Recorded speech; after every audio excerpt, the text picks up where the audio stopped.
बिस्मिल्लाहिर्रहमानिर्रहीम अस्सलामु अलैकुम। आज के हम अपने लेक्चर का आगाज़ करते हैं 9th class new syllabus chapter 1 exercise number 1.3। आज भी हम पहले इंट्रोडक्शन को डिस्कस करेंगे। फ़र्स्ट टॉपिक उसने हमें इंट्रोडक्शन में दिया है कि applications of real numbers in daily life, कि हम रियल नंबर्स को अपनी रोज़मर्रा ज़िंदगी में किन किन जगहों पे इस्तेमाल करते हैं। उसमें उसने कहा कि real numbers are extremely useful in our daily life, के रियल नंबर हमारी रोज़मर्रा ज़िंदगी में बहुत ज़्यादा इस्तेमाल होते हैं। This is probably one of the main reason, कहता है इसकी सबसे बड़ी मेन वजह यह भी है कि we learned how to count, के हम बचपन से ही ये सीखते हैं कि गिनते कैसे हैं, ऐड यानी जमा कैसे करते हैं, और सब्ट्रैक्ट यानी कि चीज़ों को माइनस कैसे करते हैं from a very young age, जब हम बहुत छोटे होते हैं। तो यही वजह है कि हम रियल नंबर्स को अपनी छोटी उम्र से ही सीखना शुरू कर देते हैं, जो हमारी रोज़मर्रा ज़िंदगी में काउंटिंग में, जमा करने में और माइनस करने में इस्तेमाल होते हैं। नेक्स्ट वो हमें कहता है जी एप्लीकेशंस ऑफ रियल नंबर्स। सबसे पहले तो हम इसको साइंस और इंजीनियरिंग की फील्ड में यूज़ करते हैं जी, राइट।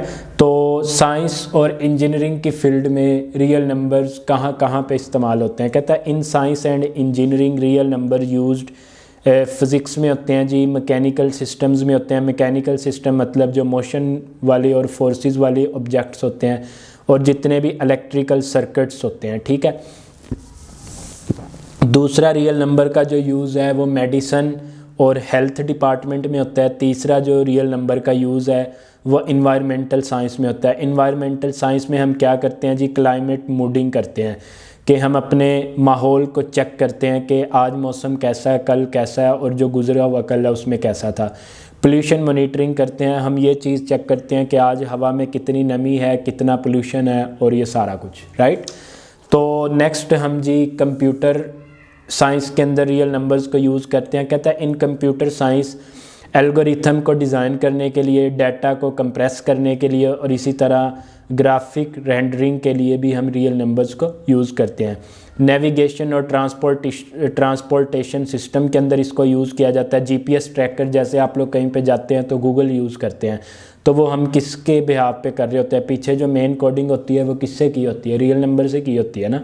इसी तरह हमारे पास फ़्लाइट प्लानिंग, यानी जितने भी जहाज़ उड़ते हैं तो वो एक कंट्री से दूसरी कंट्री तक, अगर जैसे फॉर एग्जांपल लाहौर से सऊदी अरेबिया एक फ़्लाइट ने जाना है, तो वो उसका जो सर्वर होता है वो लाहौर से भी कनेक्ट होता है और सऊदी अरेबिया से भी कनेक्ट होता है। तो वो किसकी मदद से होता है, वो जीपीएस सिस्टम की मदद से ही होता है ना। इसी तरह हमारे पास सर्वाइविंग और आर्किटेक्चर में हम इसको यूज़ कर सकते हैं। स्टैटिस्टिक्स में और डाटा को ड्रॉ करने के लिए भी हम रियल नंबर्स को यूज़ करते हैं। चलें जी, ये थी हमारे पास कुछ रियल नंबर्स की एप्लीकेशन। अगला जो वो हमें टॉपिक देता है वो देता है जी टेम्परेचर कन्वर्जेंस, के हम टेम्परेचर को कैसे कन्वर्ट करते हैं। मैंने आप लोगों के सामने, आप लोग देख सकते हैं डायग्राम में ना, 3 थर्मोमीटर बनाए हैं, ठीक है। एक मेरे केल्विन स्केल का बनाया, एक मैंने सेल्सियस स्केल का बनाया, और एक मैंने फ़ारेनहाइट स्केल का बनाया है। अब हम डिस्कस करेंगे जी केल्विन में कौन कितने डिग्री पे होता है या कितना टेम्परेचर होता है, सेल्सियस में टेम्परेचर कैसे मेजर होता है, और फ़ारेनहाइट में कैसे होता है, राइट। सबसे पहले तो हम बात करते हैं जी केल्विन स्केल की। केल्विन स्केल में जो पानी का बॉइलिंग पॉइंट है ना, जिस पे पानी उबलना शुरू होता है, वो 373.15 होता है, यानी 373.15 होता है। इसी तरह सेल्सियस स्केल में जो पानी है वो 100 डिग्री पे उबलना शुरू हो जाता है, और फ़ारेनहाइट स्केल में जो पानी है वो 212 फ़ारेनहाइट पे जाके उबलना शुरू हो जाता है। इसी तरह हमारा जो बॉडी टेम्परेचर होता है, अगर किसी ने बॉडी टेम्परेचर केल्विन में मेजर करना है तो वो 310.15 होता है, और अगर आपने सेल्सियस में देखना है तो वो आपका 37 डिग्री होता है, आम ह्यूमन बॉडी का जो टेम्परेचर होता है, और फ़ारेनहाइट के अंदर देखना है तो वो 96.6 फ़ारेनहाइट होता है, राइट। इसी तरह हमारे पास फ्रीजिंग पॉइंट ऑफ वाटर आ जाता है, कि पानी किस नुक्ता पे जाके जमता है। केल्विन के अंदर आप लोगों ने मेजर करना है तो वो 273.15 होता है, और इसी तरह सेल्सियस में यानी 0 डिग्री पे पानी जम जाता है, और इसी तरह फ़ारेनहाइट स्केल में 32 फ़ारेनहाइट होता है। और एब्सोल्यूट ज़ीरो कब होता है, केल्विन में एब्सोल्यूट ज़ीरो ज़ीरो ही होता है। सेल्सियस में जो एब्सोल्यूट ज़ीरो है वो 1 केल्विन को माइनस करने से आता है, यानी -273.15, और इसी तरह फ़ारेनहाइट के अंदर यानी आप लोगों के पास कितना आता है जी -459.67 हो जाता है जी, राइट। तो अब नीचे मैंने बताया हुआ है कि जी जो डिग्री होता है ना वो 0 से स्टार्ट होता है, केल्विन जो है वो 273.15 होता है, और जो फ़ारेनहाइट होता है, एक फ़ारेनहाइट की वैल्यू 32 फ़ारेनहाइट होती है, राइट। तो इसी तरह अब हम नेक्स्ट चलते हैं जी। नेक्स्ट हमारे पास आ जाते हैं जी, कहता है ये जो मैंने अभी आप लोगों को फिगर्स दिखाई है ना, in the figure 3 types of thermometers are shown. तो मैंने आप लोगों के सामने 3 टाइप्स के थर्मोमीटर शो करवाए थे। एक मेरे पास था जी केल्विन स्केल का, एक मेरे पास था जी सेल्सियस स्केल का, और एक मेरे पास था जी फ़ारेनहाइट स्केल का, राइट। तो कहता है we can convert 3 temperature scales Celsius, Fahrenheit and Kelvin with each other. अब हम इसकी फार्मूला की मदद से कन्वर्जेंस देखेंगे कि हम कैसे इनको एक दूसरे में कन्वर्ट कर सकते हैं, राइट। तो सबसे पहले है जी केल्विन। केल्विन को अगर आपने किसी चीज़ को केल्विन में कन्वर्ट करना है, वो आपको डिग्री में या फ़ारेनहाइट में दिया हुआ, तो आपने केल्विन में लेके जाना, कैसे लेके जाएंगे, उसका फॉर्मूला है जी kelvin is equal to degree celsius plus 273 होता है जी। अब फॉर एग्जांपल मैंने यहाँ पे डिग्री की रैंडम वैल्यू दी है कि आपको लोगों को कोई गिवन वैल्यू है डिग्री की 12, तो मैं डिग्री की जगह पे 12 पुट कर दूंगा। 273 में जब आप लोग 12 को ऐड करोगे तो वह 285 केल्विन आ जाएगा, राइट। इसी तरह अगर आप लोगों ने डिग्री में किसी चीज़ को कन्वर्ट करना है, वो फ़ारेनहाइट में या केल्विन में लिखी हुई है, तो वो हम कैसे करेंगे डिग्री सेल्सियस में जी। फॉर एग्जांपल मैं फ़ारेनहाइट की वैल्यू ले लेता हूँ 41, तो degree celsius as it is आ गया, 5/9 भी एज इट इज़, फ़ारेन की जगह पे मैंने 41 पुट कर दिया, माइनस का 32 और होल के ऊपर जो डिग्री है वो एज इट इज़। अब 41 में से जब आप लोग 32 को माइनस करोगे तो वह 9 आ जाएगा, 9 1 दा 9 और 5 1 दा 5, तो यानी डिग्री में ऐसे कन्वर्जन्स हो जाएगी आप लोगों के पास, राइट।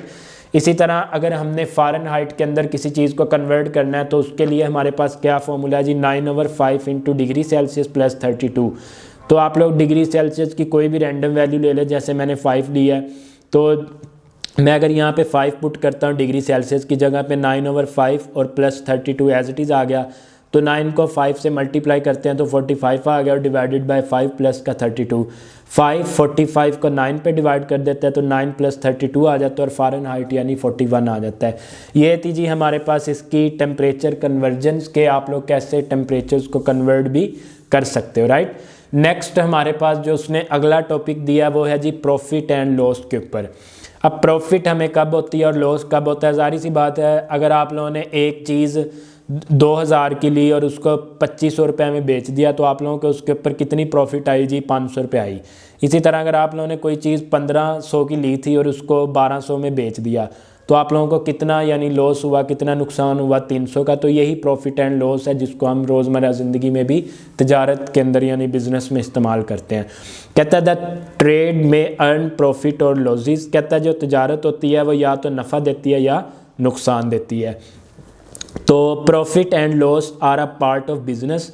कहता है नफ़ा नुकसान बिजनेस का एक हिस्सा ही होता है तजारत का। Profit and loss can be calculated by the following formula. अब हम प्रॉफिट को कैसे कैलकुलेट कर सकते हैं और जो हमें नुकसान होता है उसको हम कैसे कैलकुलेट कर सकते हैं। सबसे पहले तो जी हमारे पास प्रॉफिट का जो फार्मूला होता है ना, वो profit is equal to selling price, यानी जिस चीज़ पे आप लोगों ने, जिस कीमत पे आप लोगों ने एक चीज़ को बेचा है, और माइनस कॉस्ट प्राइस, जिस चीज़ पे आप लोगों ने उसको ख़रीदा था। जैसे मेरे पास ये बॉल पॉइंट है, लाइक मैंने इसको 50 रुपये का ख़रीद लिया और मैंने आगे किसी को इसको 60 का सेल कर दिया, तो मैंने इसके ऊपर कितनी प्रॉफिट कमाई जी, मैंने इसके ऊपर 10 रुपये प्रॉफिट कमाई। तो मैं कैलकुलेट कैसे करूँगा जी, मैंने 60 का इसको ख़रीदा था तो सेलिंग प्राइस की जगह पे मैं 60 लिख दूँगा,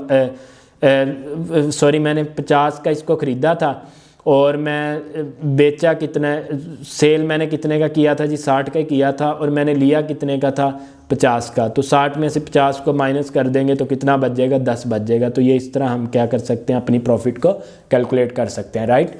तो इसी तरह फिर मेरे पास प्रॉफिट को हम पी से भी रिप्रेजेंट करते सकते हैं, सेलिंग प्राइस को हम एसपी से, और माइनस कॉस्ट प्राइस को हम सीपी से। अब ये तो जी प्रॉफिट। अब आ जाती है एक चीज़ प्रॉफिट परसेंटेज में हो अगर, तो वो कैसे कैलकुलेट करनी है जी, वो ऐसे कैलकुलेट करते हैं कि profit divided by cost price multiply by 100 into percentage, right. तो ये हमारे पास प्रॉफिट को परसेंटेज के अंदर कैलकुलेट करने का फॉर्मूला आ गया जी। इसी तरह अब हम नेक्स्ट चलते हैं जी, लॉस कैसे फाइंड करते हैं जी। लॉस जो होता है वो हमारे पास कॉस्ट प्राइस में से उसकी सेलिंग प्राइस को क्या कर दिया जाता है, माइनस कर दिया जाता है, तो आप लोगों के पास उसका क्या आ जाता है जी, लॉस आ जाता है। जैसे फॉर एग्जांपल आप लोगों ने एक टी शर्ट को परचेज़ किया 500 में, लेकिन आप लोगों को वो पसंद नहीं आई, तो आप लोगों ने किसी और को उसी टी शर्ट को 450 में सेल कर दिया, तो आप लोगों की कॉस्ट प्राइस कितनी है जी ख़रीदने की, वो 500 है, और आप लोगों ने उसको बेचा कितने में, 450 में, तो कितने का लॉस हुआ जी, 50 का हुआ। तो इस तरह हम लॉस फाइंड करते हैं। Loss as it is CP को, इस कॉस्ट प्राइस को हमने पीछे भी देखा कि सीपी के इक्वल लिख सकते हैं, माइनस सेलिंग प्राइस को हम एसपी कह सकते हैं। तो ये था जी लॉस को फाइंड करने का फॉर्मूला। अब आ जाता है जी लॉस परसेंटेज में कैसे फाइंड करनी है। तो लॉस परसेंटेज में जैसे प्रॉफिट परसेंटेज में फाइंड किया है, वैसे ही लॉस भी परसेंटेज में, वहाँ पे प्रॉफिट लिखा था, यहाँ पे लॉस आ जाएगा, और cost price as it is multiply by किससे आ जाएगा, 100 से, और साथ क्या आ जाएगा, इनटू परसेंटेज। तो यहीं तक हमारे इंट्रोडक्शन लेक्चर का इख्तिताम होता है। मैं उम्मीद करता हूँ कि आप लोगों को इसकी समझ आ गई होगी। अगर आप लोगों का कोई क्वेश्चन है तो आप लोग कमेंट सेक्शन में पूछ सकते हैं। अगर आप हमारे चैनल पे न्यू आए हैं तो चैनल को सब्सक्राइब करते जाएं और बेल आइकॉन को टिक करते जाएं, ताकि आप लोगों के पास आने वाली हर न्यू वीडियो का फ़ौरन नोटिफिकेशन पहुंच सके। तब तक के लिए अपना और अपने प्यारों का ख्याल रखिएगा। जज़ाकल्लाह।